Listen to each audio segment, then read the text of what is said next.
엄지 작가와 함께하는 고전 읽기 위대한 개츠비 두 번째 시간 시작하겠습니다. 네, 두 번째 파트는 우리 위대한 개츠비 속 데이지를 좀 깊게 심층 분석해서 만나보도록 할게요. 먼저 개츠비가 그토록 사랑했던 데이지인데, 개츠비가 군대에 갔을 때 1차 세계대전에 참전했을 때 우리 데이지가 부잣집 남자 탐과 결혼을 하죠. 근데 저는 이 결혼 장면에서 우리 데이지가 결혼하기 전에 했던 이 부분이 가장 와닿더라고요. 그래서 그 부분 먼저 읽어드릴게요. 그녀의 마음 한구석에선 언제나 어떤 결단을 요구하는 목소리가 소리치고 있었다. 그녀는 자기 인생이 당장 그럴듯한 모습으로 자기 앞에 나타났으면 하고 바라다. 결정은 자신이 아닌 다른 무언가가 내려주어야 했다. 사랑, 돈, 혹은 재고의 여지가 없는 현실 같은 것들이 바로 그것이었고, 그것들은 모두 손만 뻗으면 닿는 곳에 있어야 했다.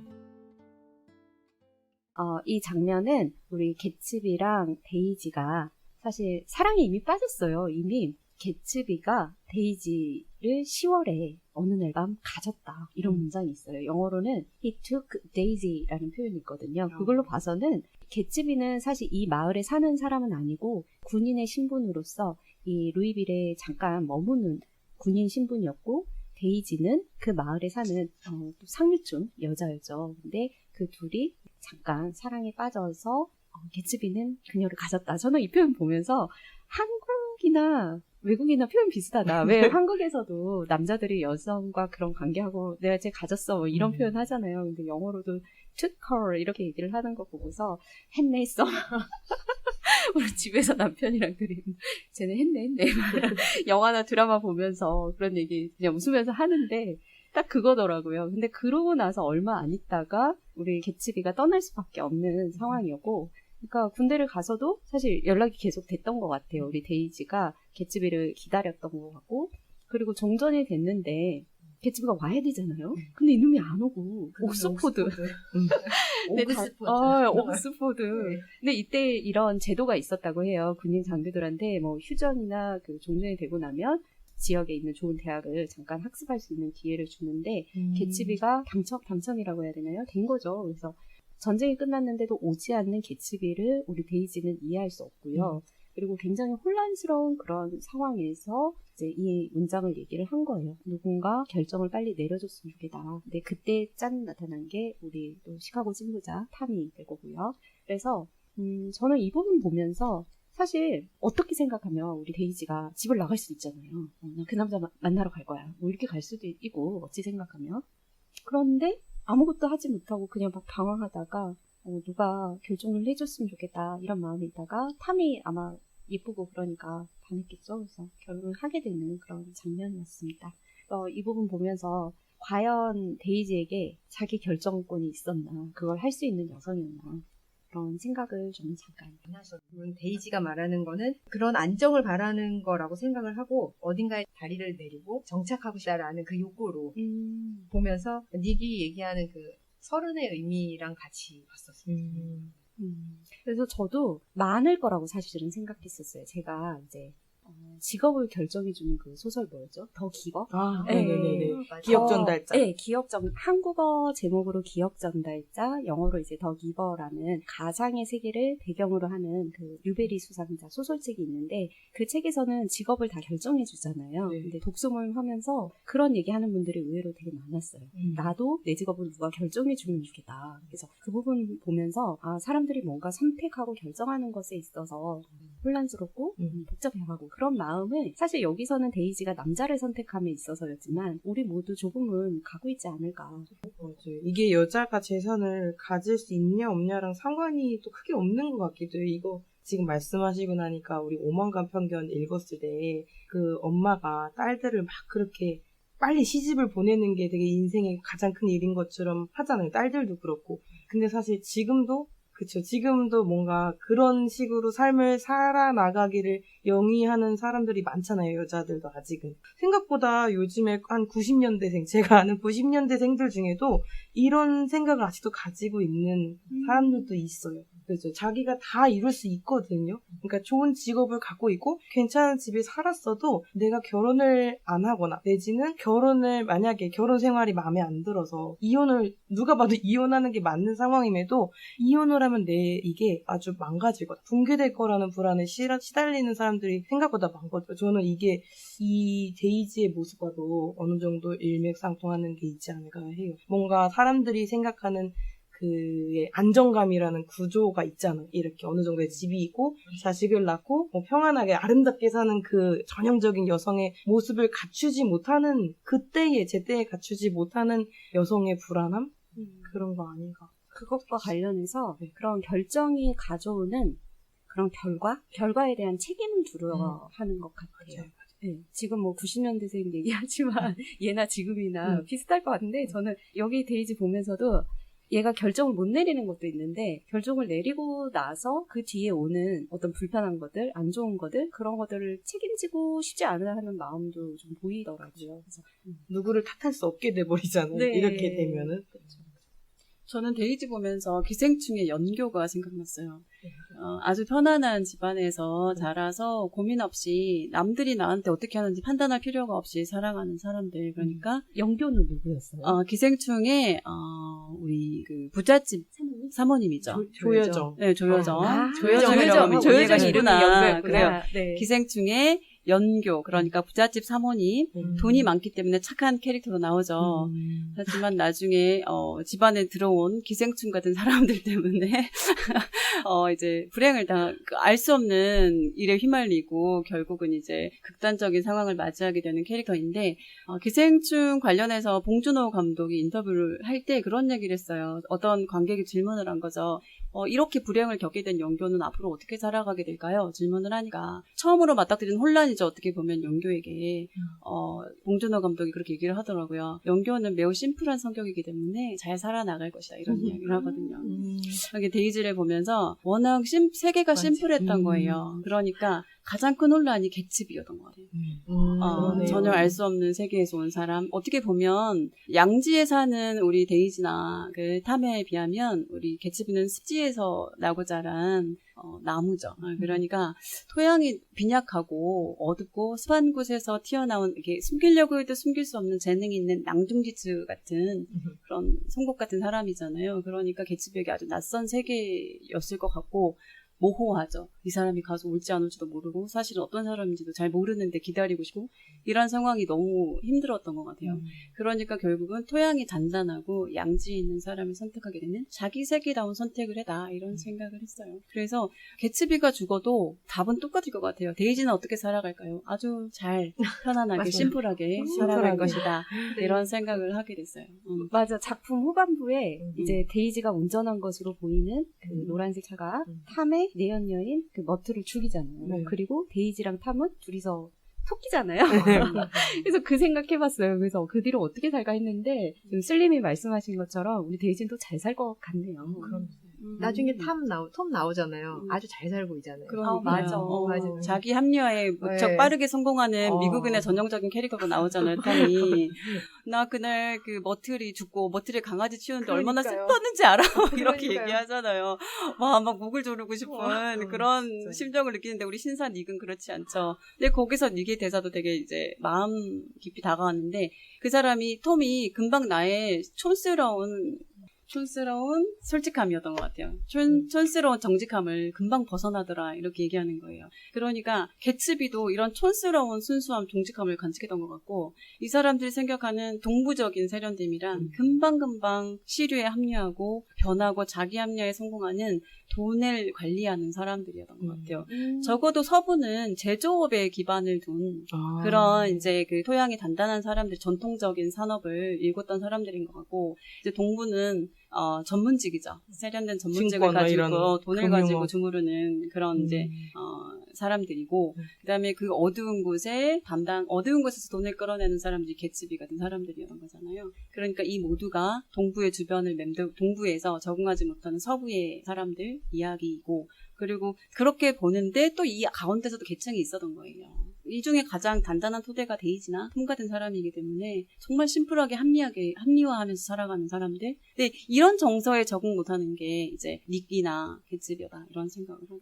저는 그래서 데이지가 개츠비가 군대를 가고 나서 나름의 선택을 했다고 생각을 하는 게, 데이지는 자기가 가진 그 단단함을 잃고 싶지 않아서 그래서 결국은 다시 사교육에 나가고 그 선택한 게 톰이었다. 왜냐하면 자기가 가진 게 많기 때문에. 근데 자기가 가진 안정적인 걸 다 포기하고 위험이 있고 잘 모르는 개츠비를 선택하기에는 너무 두려웠던 것 같아요. 그러니까 제가 그래서 이 순간 생각났던 게, 제가 회사 다닐 때 같이 팀에서 근무했던 언니가 있는데, 저는 그 당시에 지금은 남자친구가 있었고 남편이, 그 언니는 숱하게 소개팅을 하던 때였어요. 그래서 소개팅 하던 남자와 주말에 뭐 해다는 얘기를 하면서 이 사람은 이게 마음에 안 들고 저 사람은 저게 마음에 안 들고 하다가 중간에 하나 이제 기억이 나던 게, 이 남자애는 차가 없어. 그래서 마음에 안 든대. 근데 저는 이미 남자친구가 있었지만 저희는 뚜벅이 커플이었거든요. 어딜 가든 지하철과 뭐 가끔 택시를 이용하면서, 그래서 이제 속으로 말은 못했죠. 내 남자친구 차 없는데. 그 당시에 말 못했지만, 그러면서 차 없으니까 마음에 안 들어. 나 데리러 와야 되고, 데려다 줘야 되고, 편하게 데이트해야 되고, 그러니까 외곽도 쉽게 나가야 되는데 그런 게 없잖아. 그런데 이제 그 언니가 결국은 남자친구가 생겨서 결혼까지 하게 됐는데, 그 언니가 했던 말이 그거였어요. 결국은 내가 바뀌니까 배우자를 만나게 되더라. 그러니까 그 차 없어서 마음에 안 든 거, 뭐 때문에 마음에 안 든 거, 이런 거 이게 다 나의 조건이었고, 그 조건을 어떤 걸 내려놓고 하다 보니까 결국 배우자로서 눈에 보이고 선택을 하게 됐던 거지. 이걸 만약에 내가 다 못 내려놓고 계속 가지고 있어도 난 결혼 못했을 것 같아. 근데 이 언니가 이제 종교도 있어서 배우자기도 되게 열심히 했었거든요. 이것도 원하고 저것도 원하고. 근데 결국은 자기가 뭔가 선택해서 그걸 내려놨더니 내가 이제 결혼을 하게 됐던 것 같아.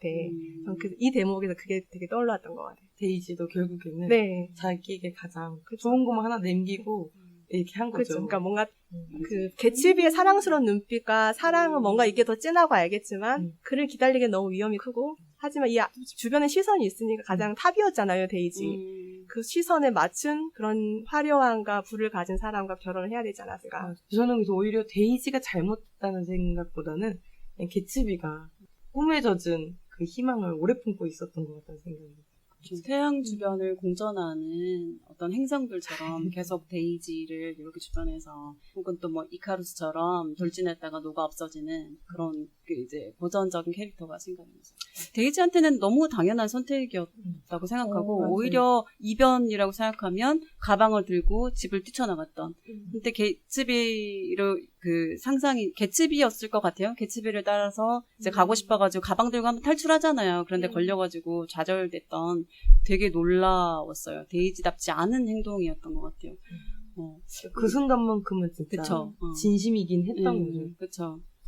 근데 저는 아까 환희 얘기 들으면서 그냥 이 텍스트만 보고서 결단을 이 여자가 하지 못했다는 생각을 했는데, 어찌 보면 환희 말처럼 그거는 데이지의 선택이었을 수도 있을 것 같아요. 뭔가를 내려놓고 그 자기 마음에 불을 지른 이 남자를 지금 개츠비를 버린 거잖아요. 그 또한 그녀의 선택일 수 있겠다. 결혼식 날 울었어도 결국 결혼했잖아요. 맞아요. 맞아. 신혼여행에서 돌아왔을 때는 세상 누구보다도 톰을 사랑했던 데이지로 변해 있었잖아요. 그렇기 때문에 톰이 그렇게 망나니로만 살지 않았으면 데이지는 계속 톰과 사랑하며 지내지 않았을까? 이런 생각도 했어요. 그러기엔 톰이 너무 망나니였다. 톰이 약간 너무 그렇게 끝으로 가지만 않았어도 오히려 더 심플하고 클린하게 개츠비를 더 쳐냈을 수도 있을 것 같다는 생각이 들어요. 그렇죠? 이게 너무 불만이 그게 치달았을 때 개츠비가 나타나서 그랬는데 평균만 했어도 아마 이렇게 칼차단했을 수도 있어요. 그렇죠? 데이지가 할 일이 너무 없어요. 애도 남이 다 키워주고 맞아요. 하늘하늘 놀기만 하는 여잔데, 그러니까 그 친구 조던이 그러잖아요. 개츠비랑 연결시켜주면서 우리 데이지도 할 일이 필요해. 이러면서 개츠비랑 연결시켜주거든요. 그렇게 접근할 수 있는 거죠. 데이지가 너무 한가하고 할 일이 없고 자기를 사랑 속에서 다른 사람과의 관계 속에서 찾아가기를 그래야 한다고 조던이 생각했던 거잖아요. 갑자기 연예인 걱정해 주는 것 같은 생각이 그러니까요. 드네요. 세상 쓸데없는 연예인 걱정을 하죠. 이미 너무 많이 가져서 내려놓는 법을 몰라서 그럴 수도 있어. 그것도 맞는 말 같네요. 네. 다 누리고 있는데 남편 사랑까지 어떻게 개츠비 같은 사랑을 가질 수 있나. 그렇게 생각하면. 갑자기 다 샘내는 분위기야. 데이지 부러워? 데이지 부러워. 아, 근데 우리 독서 모임 할 때 한 분이 그 얘기 했었어요. 이렇게 데이지처럼 감정을 이렇게 사실은 표현한 거잖아요. 개츠비를 결혼을 해서 아이를 낳고 살고 있으면서도 개츠비가 다시 돌아왔을 때 만났단 말이죠. 아무리 뭐 탐이 불륜을 하건. 그래서 다음 생에는 데이지처럼 살아보고 싶다. 감정 표현하면서 그런 얘기 하시는 분도 계셨거든요. 딱히 여기는 도덕이라는 게 별로 없어요. 그래서 사랑도 자기 할 일 중에 하나고 이렇게 그러네요. 그리고 니한테 그러잖아요. 자기 친구가 그 술집에서 같이 일하는 동업자죠. 쟤는 남의 여자를 돌아볼 줄 쳐다볼 줄 모른다고. 절대 그런 사람 그쵸? 아니라고.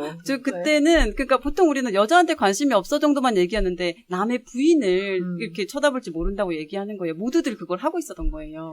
그래서 되게 놀랍더라고요. 근데 그 부분이 이렇게 남의 여자라고 하니까 말이 이상하고 뭐라고 해야 되죠? 결혼한 여자라고 네, 하면 결혼한 사이에서도 이렇게 서로 이렇게 연인 관계를 유지하려고 하는 게 되게 고전 소설이 많이 나오지 않나요? 그렇죠. 다들 결혼은 결혼이고 파트너를 그러니까 자기 계급을 유지하기엔 파트너를 얻는 거니까 연애는 따로라고 생각해서 옛날부터 다 정보를 두고 그게 이제 평범했던 거죠. 다 인정하고. 본능인가? 되게 없어지지 않는 무언가 같아요. 아니 그 고려 영감도 고려 영감에서도 아빠가 주선해서 행복하게 살아야 되니까 자, 여기 아파트 만들어줄 테니까 너 가서 살아. 그쵸. 우리 딸 만나 이렇게 그러네. 했었잖아요. 그거 되게 놀라웠었는데 그 연장선상에서 생각해 보면은 뭐 그렇게 그러니까 그 계급에 네. 들어가기가 정말 어려웠던 것 같아요. 이런 식으로 실드를 계속 치게 되면은 아무리 돈이 많은 계집이라도 그 계급에는 들어갈 수 없는 그런 게 보여요. 사랑을 따로 하고 계급은 계속 서로 이어가야 되니까. 뭐 큰 집들은 절대 팔지 않는다고 하잖아요.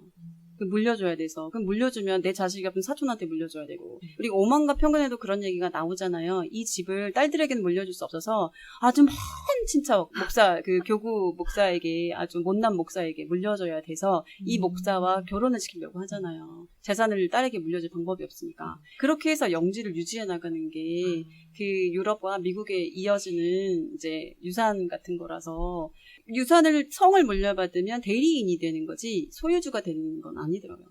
그래서 그 계급에 들어가기가 너무 어렵고 여기도 그래서 동부는 이제 미국이 시작했던 지점이잖아요. 어떻게 보면 동부는. 그리고 나중에 서부 개척을 했던 거니까 동부가 이미 이때만 해도 200년 동안 이어온 가문들이 다 있었던 거죠.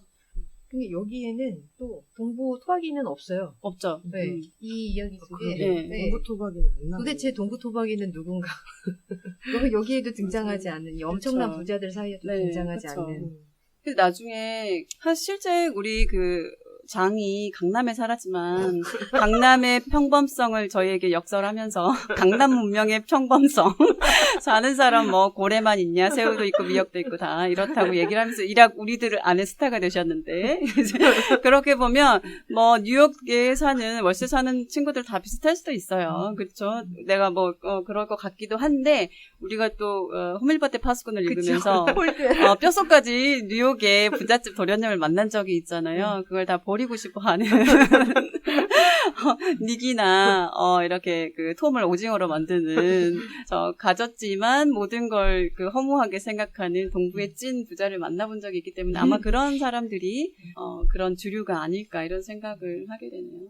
근데 그 얘기 듣다가 생각이 났어요. 이 데이지가 개츠비가 다시 찾아와서 둘이 만난단 말이죠. 만나고 나서 이제 어떤 장면이었냐면 개츠비를 자신의 집에 초대를 해요. 그 장면이죠. 되게 멋있지 않아요? 내 남편 탐은 내 언니를 몰래 만난단 말이죠. 통화하면서. 근데 우리 데이지는 집으로 초대를 해. 내 남자를. 그러네. 개츠비를 이제 집으로 초대를 해요. 하는데 그때도 우리 텀은 여전히 내 언니처럼 보이는 여성과 통화를 하고 있고 날씨가 되게 더워가지고 이제 조던과 데이지와 이렇게 막 너무 더워를 연발하면서 데이지가 그런 얘기를 하거든요. 우리 이제 오후에 뭐 하지? 그리고 내일은? 그리고 또 30년 동안은? 이런 얘기를 해요. 그래서 아까 슬림이 말씀하신 것처럼 정말 그들만의 리그에서는 어떤 관계나 이런 것들이 허용이 되지만 정말 데이지가 그 관계에 심취해 있었는지, 홀랑 사랑에 빠져 있었는지, 저는 이 대목에서 물음표가 생기더라고요. 그래서 정말 개츠비와 그녀가 사랑을 했다면, 아이가 있고 뭐 그랬더라면, 이 데이지가 오늘 뭐하지? 내일 뭐하지? 이런 생각 안 했을 것 같은데, 데이지한테 뭐였을까? 그 순간에 개츠비는. 그냥 계속 이 상태였던 것 같아요, 데이지는. 이 혼란. 자기를 사랑하는 남자가 늘 많아가지고 개츠비가 특별하지 않았던 것 같고 사촌 오빠 닉이 집에 초대할 때 등장하면서 그러잖아요. 맞아. 날 사랑해? 사랑해서 나 여기 부르는 거야? 아, 그거를 정말 자연스럽게 얘기하잖아요. 그래서 개츠비도 그 중에 하나였다는 생각이 들어요. 개츠비 너무 불쌍하다. 그런데 개츠비만 진짜 헛물킨 거죠. 개츠비는 맞아. 아니 개츠비는 거의 데이지를 그쵸. 숭상했는데. 네, 그렇죠. 거의 태양처럼 섬겼는데 그게 되지 않았던 거죠. 하찮은 남자 중에 하나였을 수도 있겠다. 사실 그 파티가 그렇게 많이 열리고 오랫동안 열렸잖아요. 데이지를 찾기 위해서. 근데 데이지가 한 번도 안 온 것도 되게 신기해요. 아니, 나중에 가요. 그러니까 나중에는 가는데 그치. 안 나중에 갔죠. 알고 가는 거잖아요. 초대받아서 가는 거고. 그러니까 그 닉의 집에서 개츠비를 만난 뒤로 가는 거거든요. 맞아요. 그러니까 그 전에 모두들 몰려오는 개츠비 집에 왜 한 번도 가지 않았을까. 그리고 몰랐다는 것도 신기하고. 저는 그 웨스트 에그잖아요. 저같은 왜가 이랬을 것 같아요. 그 이스트 에그에 살면서 정말 찐부자 그 동네에 살면서 저런 게 있네 정도? 톰도 막 그 얘기 나중에 하잖아요. 이런 애들 어디서 뭐 불러온 애들 알지도 못하는 애들 이런 식으로 얘기하니까 들어본 적 없다고 막 그렇게 얘기를 하죠, 톰이. 네. 그러니까. 그리고 그 세계 자체가 다른 것 같아요. 말하는 법도 되게 다르잖아요. 그 웨스트에그 사람들이 와가지고 우리 파티 열리는데 같이 갈래? 라는데 그게 오지 말라는 얘기라면서요. 그러니까 초대장이 없으면 당연히 가지 않는 거고 와 우리 같이 가자라고 했지만은 사실은 넌 낄 수 없어 라는 그 뉘앙스인데 개츠비는 그걸 모르고 정말 옷을 챙겨 입고 나가다가 그 사람들이 먼저 떠나서 그 뒤에 남겨지는 장면이 있었어요. 정말 진짜 쫓아오냐고. 어떻게 이렇게 말이 언어가 이렇게 다를까라는 생각을 했었던 것 같아요.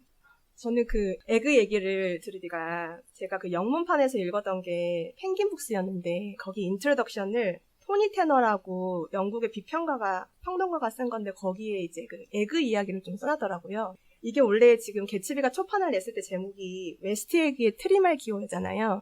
그 트리말 기호는 이 개츠비 책에 딱 챕터 7에 한 번 나오는데 트리말 기호의 그 성대한 파티는 이제 끝났다. 그렇게 나오는데 그 트리말 기호가 원래는 로마 고전의 사타리콘이라는 책에 등장하는 인물이었어요. 근데 이 트리말 기호가 노예로 살다가 하루아침에 벼락부자가 되어가지고 개츠비처럼 매일 이렇게 연애를 여는 인물인데 그 피치제럴드는 그 트리말 키오를 마음에 두고 연결을 해서 이제 이 책을 썼다고 인트로덕션에 나오거든요.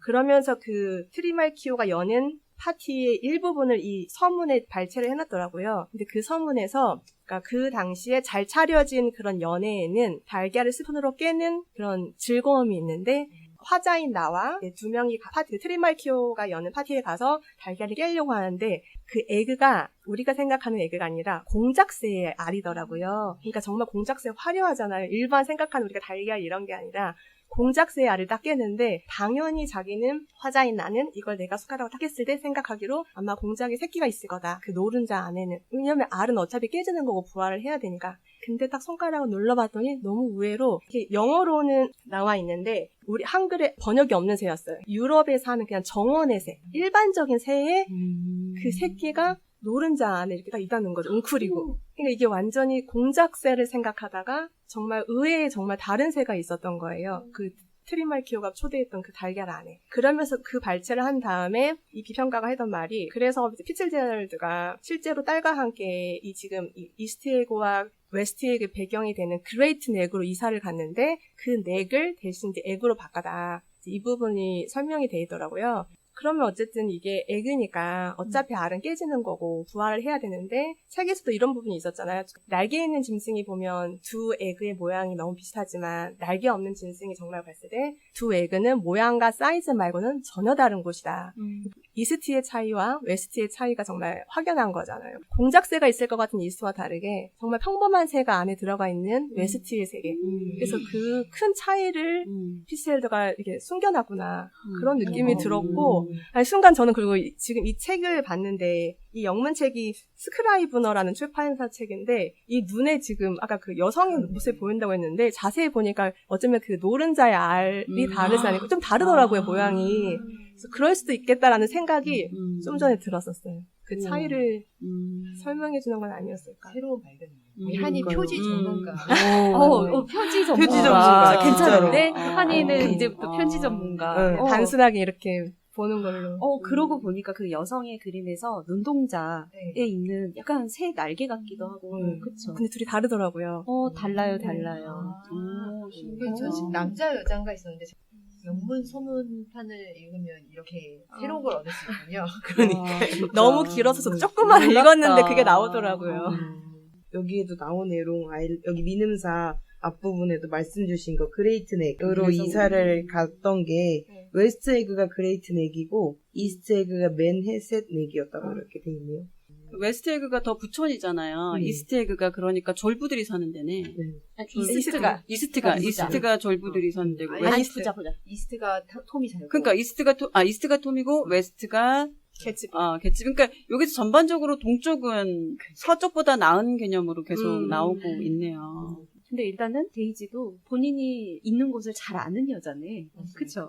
본투비, 금수저고. 그쵸? 그래서 일사할 곳을 잘 아는 여자였네. 그래서 아무리 화려해도 웨스트 그렇죠. 에그의 파티 같은 거 따윈 가지 가지 않겠어. 않나. 데이지가 술을 많이 마셨나요? 데이지 별로 술을 안 마셨어요? 먹어요. 네. 유일하게 술을 안 마셨던 사람이 개츠비와 데이지로.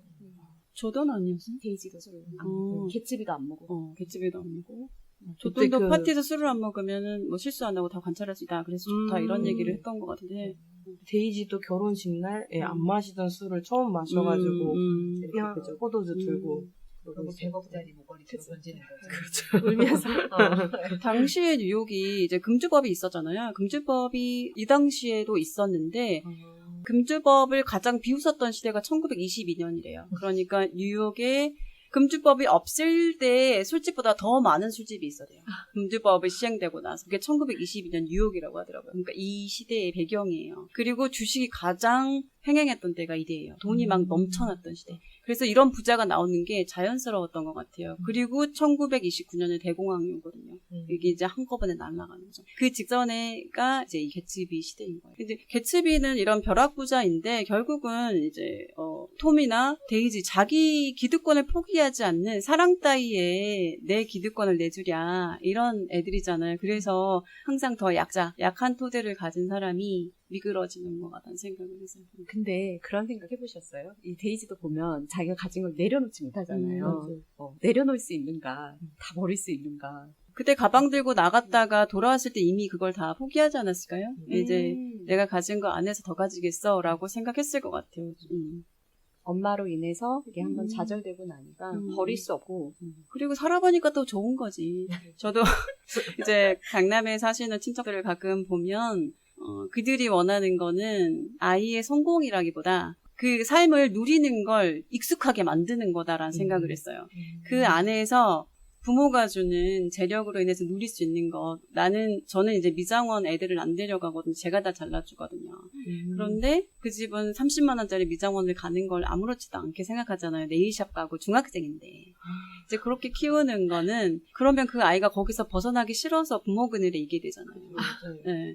그런 차이가 크다는 생각을 했어요. 나를 떠나지 못하게 네. 하는 거예요? 그럼 이 누리는 게 내가 아무것도 안 하고 누리는 게 너무 좋잖아요. 이거는 좀 프라이버시긴 하지만 그래서 저희 그분들 어머니가 되게 이제 사업가라서 돈이 좀 있고 그 사업을 물려받으면 되지 않아요? 제가 이렇게 그분 자식들한테 얘기하니까 아유 그거는 일을 해야 돈이 나오잖아요. 싫어요 이러더라고요. 그러니까 일하지 않아도 나오는 그게 최종 돈을 목표죠. 꿈꾸고 그런 걸 자식들한테 물려주고 싶은 게 이제 꿈이고 그러면 너 공부해라가 아니고 그 문화를 향유하게 하는 게 이 사람들의 전략이다. 이런 거기를 생각이 떠나지 않게 그쵸. 하는. 나 여기에 머물고 싶고 이렇게 누리고 싶어. 벗어나고 싶지 않아. 이런 걸 몸에 배게 하는구나. 좀 무섭다. 그리고 어떤 면에서 현명하다. 자기 계급 안에서 할 수 있는 걸 되게 현명하게 해내는구나. 이런 생각을 했거든요. 데이지도. 그랬을 것 같아요. 자기에게 익숙하고 편하고 내가 누릴 수 있는 걸 누리는 걸 선택하지. 그러니까 사랑은 전혀 고려할 가치가 아닌 거죠. 한번 해봤더니 안 하는 게 더 낫다 이렇게 생각하게 되지 않았을까. 근데 저는 사실 제가 이 문장을 뽑았던 게 제가 피터 비에라라는 요즘 철학자 그 책이에요. 제목이 자기결정이에요. 근데 그 자기결정에서 하는 얘기가 인간이 자신의 행동이나 자신의 무언가를 결정할 수 있을 때야말로 인간의 존엄성이 지켜진다 이런 얘기를 해요. 그래서 저는 이 부분에서 이 데이지를 보면서 자기결정을 할 수 없는 인물 어찌됐건 강요에 의해서건 그 분위기, 모든 게 갖춰진 그 분위기에 휩쓸려서건 자기 결정을 할 수 없는 상태였다는 생각이 들면서 그래도 나는 자기 결정을 하면서 살아야지 뭐 이런 생각을 했었거든요. 근데 방금 그 강남 얘기를 들으면서 향유 좋고 누리면서 그걸 지키는 그러면 그 아이들은 과연 자기 결정권이 있는 아이들인가 이런 생각이 들어요. 그래서 물론 저는 감히 뭐 내가 알가불가 할 그런 건 아닌데 인간이 그래도 인간답게 어떤 하나는 자기 결정권이 아닌가 라고 이렇게 멋있게 말해보고 싶었어요. 아이들 키우면서 그런 생각하거든요. 부모들은 좋은 걸 선택하라고 계속 가르치잖아요. 저는 반대로 싫은 걸 선택하지 않은 권리도 존중하면서 키워야 된다고 생각하거든요. 이게 뭐 약간 최선은 아니지만 차선, 차악 정도는 될 수도 있고 그런 권리도 중요하다고 생각해요. 그러니까 데이지는 자기가 아주 싫어하는 건 선택하지 않는 성격일 수도 있고 그것도 선택의 하나로 자기가 좀 더 나은 삶을 살기 위해서 우리는 선택하는 거니까 모든 걸 숙고해서 나를 벗어나고 알을 깨는 선택이면 더 좋긴 하죠. 인류 전체의 차원에서 보면 그렇죠. 멋있게 철학적으로 네, 그렇지 않은 선택도 선택이라고 볼 수 있지 않을까 찾아가는 게 필요하지 않나 이런 생각을 해봤었어요. 철학적이지 못하죠. 데이지가 그러면 어떤 선택을 하면 더 철학적이고 인간다고 독립적으로 우리가 근대인은 자기 도덕으로 자기 기준으로 선택하는 게 근대인의 기준이잖아요. 그렇다면 어떤 선택을 했을 때 우리 나리쌤 마음에 들었을까요?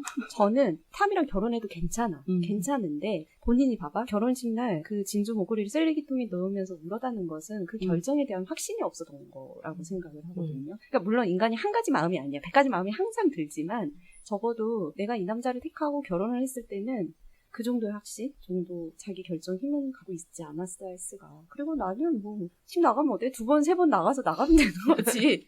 왜 2번째 시도는 하지 않았나 그런 아쉬움이 있어요. 그냥 한 번 걸렸더라도 엄마한테 한 번 걸렸더라도 2번째 또 집 나가면 안 됐나? 그리고 이게 1920년대이기 때문에 재산 받을 수 있거든 내가 봤을 때는. 개쯤이 만나서 재산 물려받으면 되잖아. 뭐 그런 상상 혼자 해봤어요. 네. 결정권이라는 게 사실은 또 어떻게 보면 그 불안인 것 같아요. 해도 알 수 없어요. 그때까지 가기. 맞아. 해봐야 아는 거지. 네, 우리 그쵸, 홀든처럼 해봐야 알지. 안 해보고 어떻게 알아. 아니 맞아요. 첫째 낳고도 둘째를 또 낳았을 때 이렇게 또 힘들지 모르고 그렇죠. 낳았는데 그러니까요. 어떻게 다 알고. 네. 맞다. 네. 첫째도 낳아봤고 키워봤지만 또 다르잖아요. 아니 그래서 심지어 옆집에 사는 사람이 얘기해줬어요. 둘째를 키울 때는 이건 꿈일 것이다 라는 생각을 하게 된다. 근데 말로 들었을 때와 내가 이제 직접 첫째 울고 있고 둘째 울고 있고 이런 상황을 맞닥뜨릴 때는 또 완전 느낌이 다르죠. 맞아. 둘째 또한 나의 결정이잖아. 맞아요. 그치? 그치. 우리의 결정에 그만큼 그게 있을지를 모르잖아요. 또 모르니까 할 수도 있는 거고. 모르니까 할 수도 알면 있지만. 못할 수도 있지. 내가 선택 안 했는데 나왔으면 어떡해. 그건 욕망을 선택한 거니까. 정자를 선택한 거니까 어쩔 수 없다. 네. 그래서 이렇게 우리 데이지에게도 자기 결정의 힘을 조금 가졌으면 좋겠다라는 생각 조금 나눠봤고요. 우리 또 3부에서 뵙겠습니다.